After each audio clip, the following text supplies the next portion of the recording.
আসসালামু আলাইকুম রহমতুল্লাহ। প্রিয় দর্শক, কেমন আছেন? আশা করি ভালো আছেন। প্রিয় দর্শক, শাহজালাল আন্তর্জাতিক বিমানবন্দর বন্ধ ঘোষণা।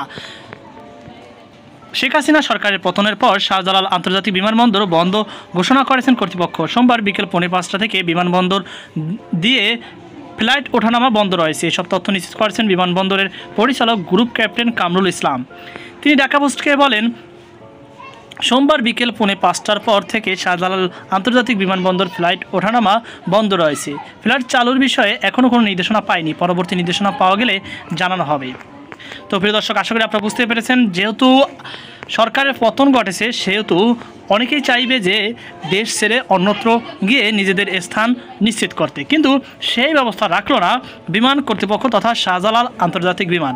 তো এই সিদ্ধান্তটি আপনার কাছে কেমন লেগেছে এবং বর্তমানে আপনি কাকে সরকার হিসাবে চান সেটি অবশ্যই কমেন্ট বক্সে জানাবেন। খুব শীঘ্রই সরকার কে হচ্ছেন এরকম একটা ঘোষণা আসতে চলেছে। আসার সাথে সাথেই আপনাদেরকে আমি জানিয়ে দেবো। তো এই ছিল আমাদের সর্বশেষ আপডেট। সকল বাধা থাকুন। আজকে পর্যন্ত আল্লাহ হাফেজ।